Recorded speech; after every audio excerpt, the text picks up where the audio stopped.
Hi, everybody, and welcome to yet another episode of the Authentic Leadership Podcast.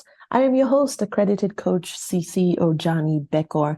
If this is the first time you're tuning in, you can find out more about how I help leaders like you and your teams by going to themainprotagonist.com, following me on social media, Coach CC Ojany, CECEOJANY, or LinkedIn. Love LinkedIn. Just look for CC Ojany, CECEOJANY. There are plenty of other episodes before this one. Have a look, take a look. I even had a series, the Unusual Conversation series, where I was discussing some pertinent topics and matters of life with two fellow coaches. So after you listen to this episode, please keep it right here. Have a listen to some of the others. Today, I want to share with you a key to getting ahead in work and in business. Now, progressing in your career and in your business isn't as straightforward as we would like. We all know this. And there are so many tips and frameworks and tools that are shared around, including by coaches like myself. But today, I want to think about one thing that makes all the difference. One thought, one belief, one focus that will truly help you progress and even feel fulfilled in your work life. It has worked wonders for me and wonders for my clients. And that is this: to have a laser focus on solving problems. Just that. Why is it important to do this? Well, in the day-to-day of our work, we often get distracted by and caught up in so many other things. We get caught up in politics. We get caught up in trying to avoid the wrath of our bosses. We get caught up in complaining about how crappy the job is, the workplace is, and how you just want to leave. Some of us are caught up in just constantly trying to look good. And sometimes even the pursuit of money can become an unhealthy attachment. You forget why you started that business in the first place. And the reason is usually because you were passionate about solving a particular problem. All these and other things distract us. They take us away from having a laser focus on solving problems. And that's how our work life can get convoluted, complicated, and difficult. Focusing on solving problems can become your true north, your North Star. And if you're a founder or a team leader, it can also become the one thing you consistently remind your team members to focus on: solving key problems. Your CV is going to look great if you can show how you consistently solved key problems and the impact that that had on the department, the culture, the revenue, the organization as a whole. That's what recruiters are looking for, by the way. This thing that you did, this dot point in your CV, how did that move the needle for the department, for the organization? CV writing tip for those who might be job searching: don't just write what you did as a dot point in your CV. Include information about what that activity did for the organization, for the department, for the bottom line, for the triple bottom line at large. You also want to be talking about the impact of your activities, not just what the activities were. So think about what you were hired to do. Think about what you started your business for. Focus on that. All your activities have to ultimately contribute to that goal, that North Star. All your activities have to contribute to solving that or those problems. I like to invite clients to regularly, throughout the day, ask themselves, how is this task I'm doing right now contributing to solving a key problem? And if you are someone's direct report, let me ask you this: are you clear on how the tasks you're doing are contributing to solving key problems? Or are you just doing what you've been told to do with no idea what that document will be used for, what that report will be used for, who will read it, how it contributes to the big picture? Direct reports of the world, get into the habit of asking for that level of clarity so that you can know how the work you're doing fits into the big picture, how it moves the needle. Dear leader, you need to share context with your direct reports. They need to know how the work they're doing, I beg your pardon, contributes to solving key problems. They need to understand the big picture and how they fit into it.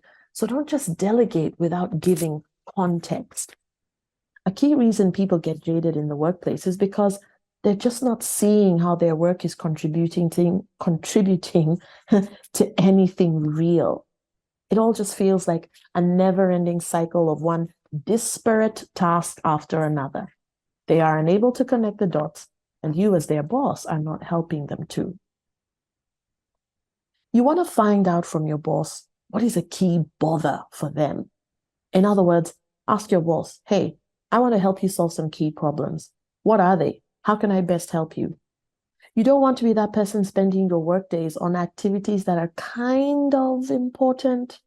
No, you want to be the person beavering away on solving problems that are key.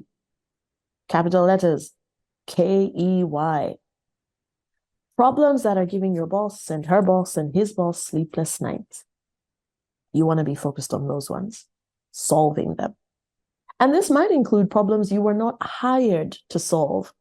I've worked with clients who, for example, have decided to take on the matter of solving the culture problem in their organization. That's not what they were hired to do. They're not in HR, but they put up their hand and offered to champion solving the problem that the organization is having, or to be a part of the committee that is working on solving that problem.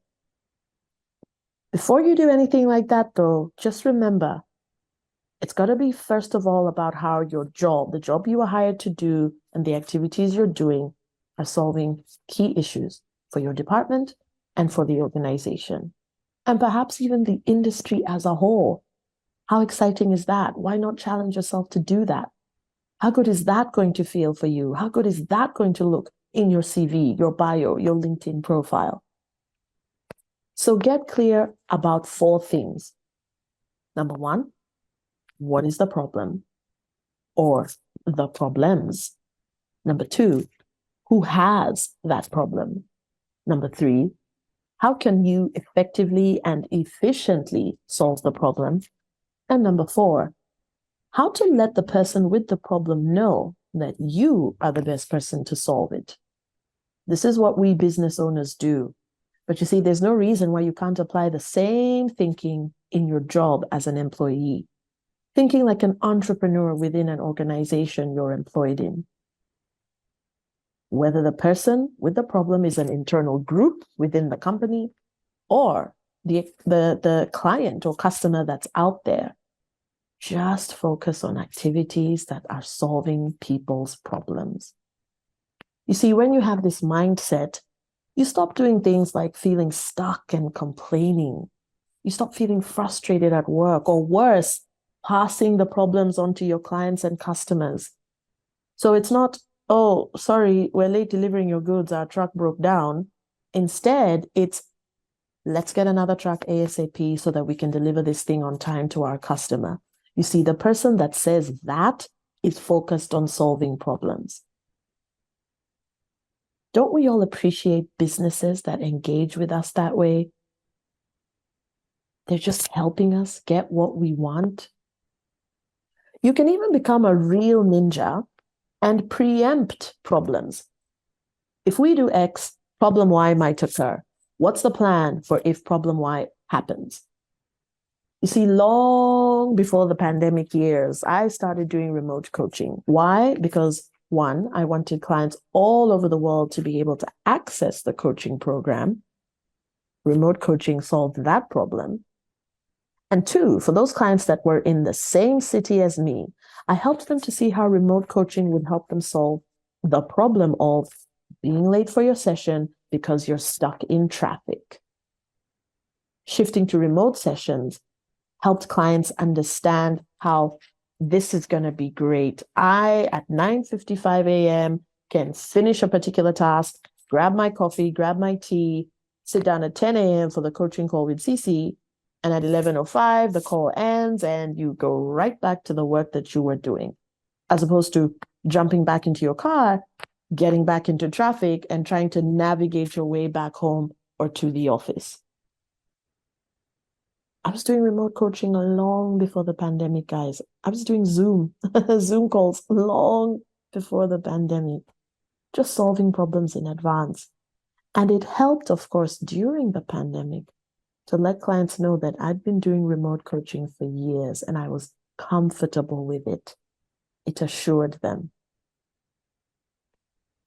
When you take key issues of people's plates, for example, your boss's plate, when you make their life easier, when you participate in helping someone get what they want, all this will help you get what you want to progress in your career and in the business that you've started. For business owners, I want to invite you to always check in with your team when they come to you with suggestions. Just ask, what problem is this solving? Is this a key problem? Okay, tell me more. And listen to the solutions they are suggesting. And ask, is that the most efficient and effective way of solving the problem? Help people to start thinking this way. It's fulfilling to know that you are working on key problems that are part of the project, that are part of the business that you are in. You're not just doing busy work that's kinda important. Now, sometimes we get so overwhelmed by all the other stuff going on at work that we feel we can't focus on solving problems. You're just trying to survive. You're just trying to stay afloat when the politics gets too intense, when the environment becomes unfavorable. What to do if this is you? I want to invite you to be courageous. Surface that underlying problem and think of solutions and execute them. You may need to approach your boss in a one-on-one and say, I think this is the problem, and I'd like to participate in solving it. Can I go ahead and do that? Here's my plan. Perhaps you just don't see eye to eye with your boss. What then? Well, here's my counsel. Rather than becoming the antagonist in the team, be proactive. How? Well, get a coach, for example. Work together to find ways of solving this particular challenge. Talk to your mentor. Hear what they have to say. Worst case scenario, look for work somewhere else, somewhere you feel you can thrive with a boss who shares similar values. But I promise you, that new job will come with its fair share of problems. You can't keep running away. Just become the kind of person who likes solving problems. Now, receiving coaching, is about helping you solve your personal and professional problems. Reach out to coaches like myself. Let's talk. Allow us to help you solve some of your problems. You can find me at www.themainprotagonist.com. Get in touch. Go to themainprotagonist.com/apply. Thank you, as always, guys, for your time, your energy, for tuning in. I wish you courage and success at solving problems.